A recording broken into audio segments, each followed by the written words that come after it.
Part 4. Climax. The cat releases its claws. Victoria sent her homework report the next day as a voice message. Her voice sounded strange, halting, almost bewildered. Monsieur Alexander, this is Victoria. I tried. With the waiter's name at the coffee shop, it was simple. His name is Juan. I said, thank you, Juan. He looked at me so strangely. Like I'd hit him. Then I went into this silly little shop with knitted hats. Bought the ugliest one. Pink with a pom-pom. The girl at the register was so happy she chattered non-stop. And I felt out of place. Like I was in a play but didn't know my lines. My palms even sweated. Is this normal? Alex, listening, smiled. Sweaty palms. A classic symptom of anxiety. Her habitual facade of the impeccable lady had cracked, revealing a confused teenager afraid of doing something wrong. It was a beautiful sign. Pain, the first symptom of growth. He replied restrainedly. Normal. Discomfort is a sign you're stepping beyond the familiar. At the next session, we'll work with this feeling. Be ready.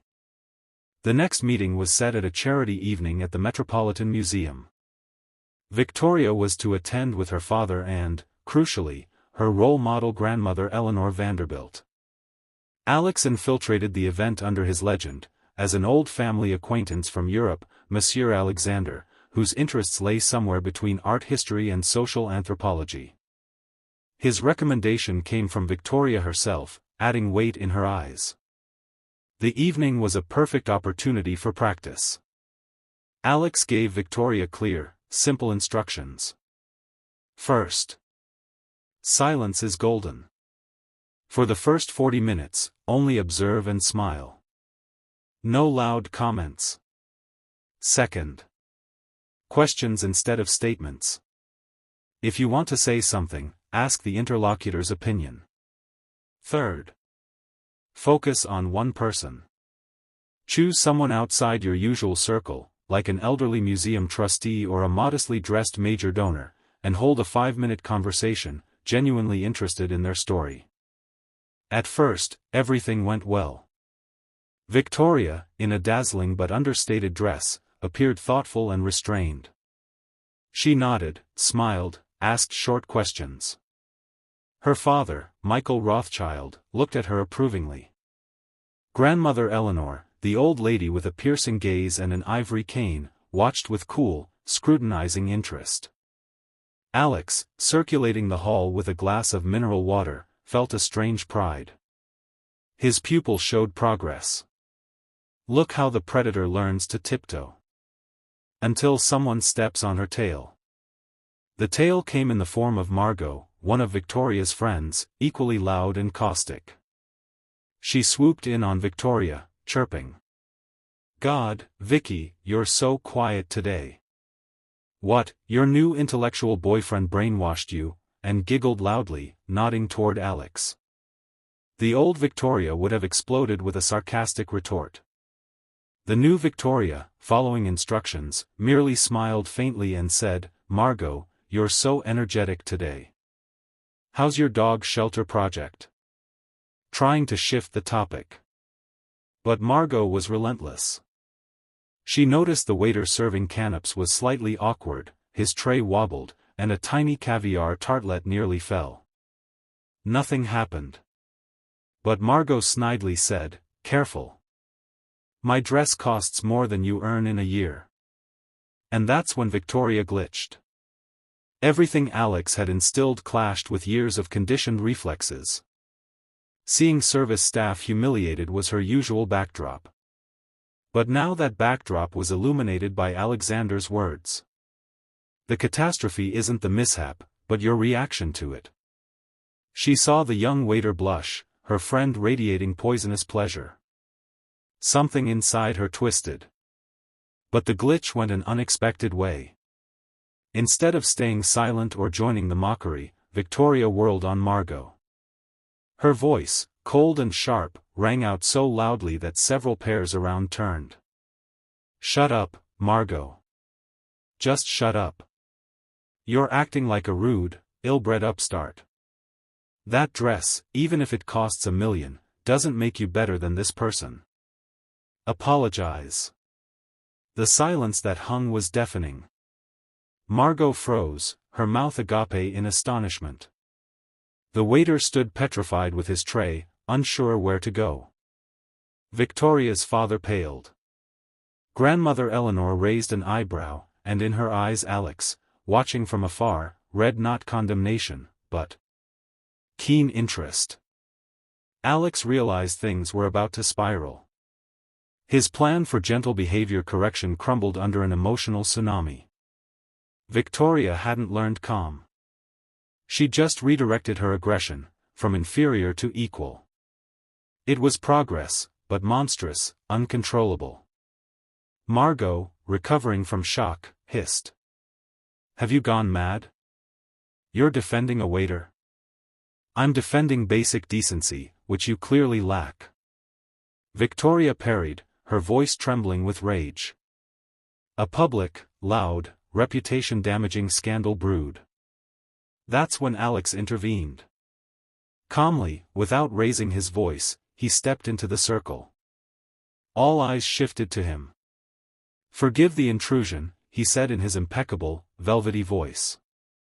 "Miss Rothschild, I think your friend simply misjudged the volume. In such halls, acoustics play tricks, and a remark meant for a narrow circle can sound harsher than intended." He turned to the waiter. "Young man, our apologies. Excellent canapes. Especially the truffle ones." His tone was so unflappable, his manners so aristocratically flawless, that tension began to dissipate. He didn't excuse Margot. He gave her and everyone an elegant exit, blaming bad acoustics. The waiter, grasping the lifeline, nodded and hurried away. Margot, burning with shame and anger, muttered something incoherent and retreated. Victoria stood, breathing heavily, staring at Alex. Her eyes held fury, embarrassment, and a question. Alex took her arm with a light but commanding gesture. "Come, Victoria. You need some air. And perhaps one last task for today." He led her to an adjacent gallery, nearly empty. Once alone, she yanked her arm free. "Why did you do that?" "Truth was on my side." "She's a bitch." "Being right and being effective aren't the same," Alex said coldly, dropping the Monsieur Alexander mask and gazing at her with a psychologist's eyes.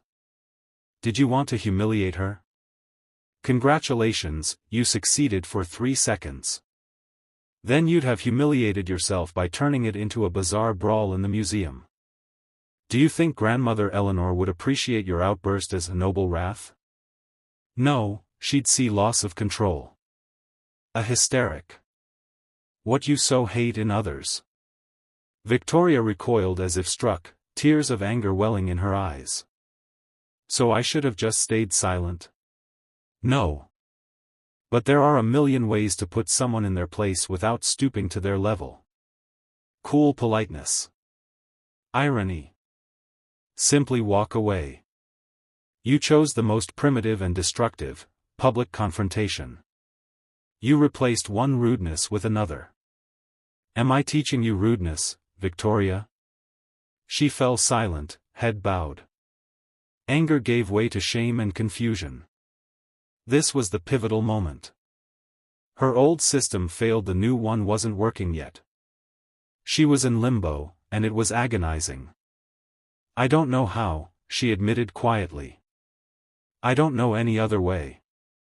"That's what you need to learn," Alex said, softening his tone. "A breakdown is part of the process. But now you see the difference between making someone feel worthless and preserving your dignity. And perhaps even giving the other a chance to preserve theirs?" She nodded silently. It was a painful but vital lesson. Theory clashed with practice and shattered. Now it was time to gather the shards and build something new. When they returned to the hall, Grandmother Eleanor beckoned Victoria. Alex watched from afar. The old lady said something to her granddaughter, and she first tensed, then her face showed astonishment. Later, Victoria, beaming, told Alex. She said, "Interesting. Finally, there's fire in you. Pity you aimed it wrong. But fire, that's something," it was the highest praise. Not for good manners, but for showing passion. Even clumsily. The climax passed. Victoria didn't become an angel. She snapped. But in that snap, she defended not herself, but someone else for the first time. And realized the cost.